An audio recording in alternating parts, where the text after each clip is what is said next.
On the 22nd of August 2024, we were finally allowed a proper look at New Line Cinema's new Lord of the Rings movie, The War of the Rohirrim. For the few unaware, it is a full-length anime movie directed by Kenji Kamiyama and heavily advertised for two things. The first is the involvement of Peter Jackson, highlighted by the extensive use of the movie trilogy footage within the trailer, and secondly, the premise of the movie itself, the tale of fan favorite Helm Hammerhand. Now, Helm, although his actual impact on our story and the War of the Ring is minimal, is perhaps one of the Legendarium's most known characters. His horn, his association with the Hornburg, and his legacy within the minds of the people of Rohan is legendary, and the Old King's story serves to enrich Middle-earth and give it life. With this in mind, Tolkien invented Helm and the history surrounding him for the sake of his world building, and he was meant to mean no more than that.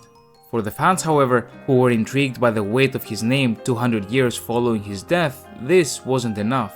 More of Helm was wanted, and New Line Cinema seems to have noticed this trend before conceiving the premise of this movie. A contributing factor, of course, was likely also Helm Hammerhand's inclusion in Shadow of War, which added new information, though lore-breaking, about the character and made him known to a wider audience outside of the books and the appendices of The Lord of the Rings. Having said that, in that proper look that I mentioned, what we saw was, unfortunately, not Helm Hammerhand, but instead a nearly complete creation of the movie makers. According to the trailer, the main focus of the film, instead of Helm, will be Hammerhand's daughter, Hera. Based on what was showed, Hera will be a princess desperately wanting to protect her people and prove her worth in battle during a time of death and destruction, but her beloved and simultaneously headstrong king and father figure will stop her in the name of shielding her from the evil of war. If this sounds familiar, that's because it is. Her name is Éowyn. In fact, none of this was ever mentioned within Tolkien's writings, and Helm Hammerhand's daughter remained unnamed throughout the appendices. This, on the one hand, provides the writers additional liberty when it comes to the character of Helm's daughter, but, on the other, seems to have provided so much liberty that the character of Helm Hammerhand may not be the focus of the movie, with his previously unnamed daughter taking his place.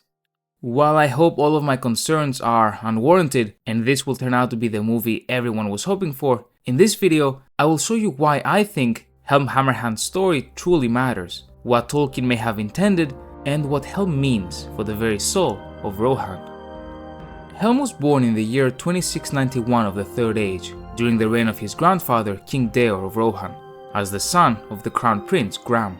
Since his childhood, the kingdom was under ever-increasing pressure from the Dunlendings and their incursions, who, most notably, managed to take over the old abandoned Gondorian stronghold of Isengard. Upon his grandfather's death in 2718 and his father's ascension to kingship, Helm became the heir to the throne, and though not much is known about his life until the events of his reign, it can be assumed that he assisted in the defense of the realm against its enemies. In 2741, Helm ascended to the throne and became the 9th king of Rohan. Many years into his reign, in 2754, a powerful lord by the name of Freka, who was connected to the Dunlendings but also claimed royal ties to the House of Eorl, rode to Edoras at the head of an army upon being summoned by the crown. When he arrived at the capital, he asked the king for his daughter to be married to his son, Wulf. Obviously against the idea and following an exchange of insults, the two men took their differences outside, where Helm managed to kill Freka with a single punch, which is presumably the origins of his epithet, Hammerhand. Freka's son, Wulf, naturally upset at the, let's be honest, murder of his father, left Edoras and gradually amassed men and allies to take his revenge on the king and seize power. His allies ranged from the Dunlendings all the way to the men of the south, and with Wulf at their head, they managed to overrun Rohan and allowed panic to seize the kingdom. Helm Hammerhand mounted a defense and fought them at the crossings of Isen, but was defeated, which forced the royal forces to retreat into the Soothburg, or Hornburg, and what eventually came to be known as Helm's Deep. In a situation similar to the one their descendants found themselves in 2 centuries later, the Rohirrim locked themselves inside their fortress and were besieged by their powerful enemies. It was during this legendary siege that Helm Hammerhand's name and legacy grew to mythical proportions. It was during this siege that the long winter set in. The land was frozen solid, Heavy snows were near constant, and the mighty king used the weather conditions to periodically exit his fortress dressed in white, slowly but surely making his way to enemy lines and slaying them before they could do anything. Other times, he would sound the fortress's now famous horn, before unleashing his wrath against the Dunlendings, sallying out and forcing them to retreat. This happened again and again, and it reached a point where Helm Hammerhand was dreaded so dearly that his enemies thought him a snow troll that was hunting them down, slaying them with his bare hands, and eating them. Helm was thought to be invincible, and he may very well have been, were it not for what happened next. During the siege, both of his sons and heirs, Elleth and Hama, were slain, an event which left the old king utterly devastated. Though he still fought ferociously and his mighty horn was feared above all else, he must not have been the same. On one of his many sorties, the king went into battle and never returned, being discovered frozen solid the next day, his body still standing. As a result of the siege, Rohan was deprived of its king and its heirs, and with them, the first line of the House of Errol perished too. Helm was succeeded by his nephew Frelaf, who managed to repel the Dunlending threat, and from then on, the legend of Helm Hammerhand and his ferocity would live on forever in the hearts of the Rohirrim. The story, on the surface, is an epic one.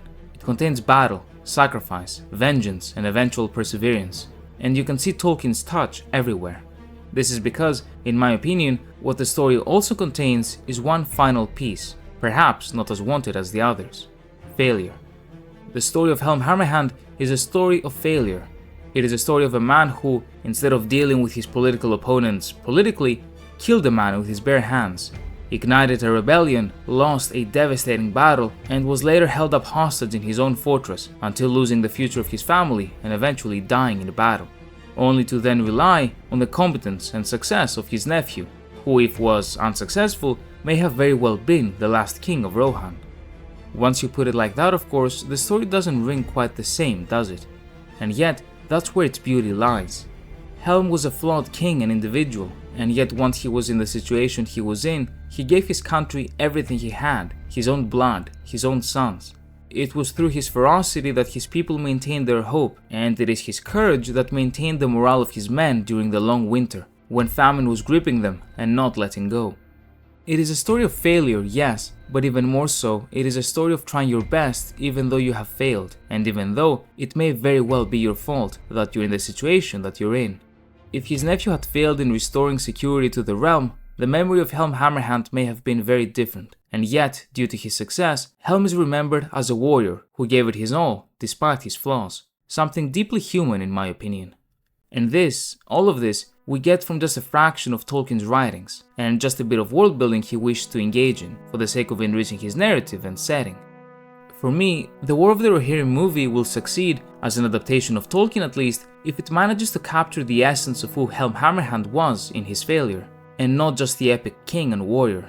And this, of course, if we do actually explore Helm Hammerhand in the first place, and not what is essentially a new character with a similar backstory to Eowyn, while Helm Hammerhand provides recognizability in the background. And if the movie makers do insist on making the movie about Hera, I hope that they maintain what the soul of the story must remain: personal failure and the unrelenting fight for salvation. A massive thank you to my channel members, and thank you very much for watching.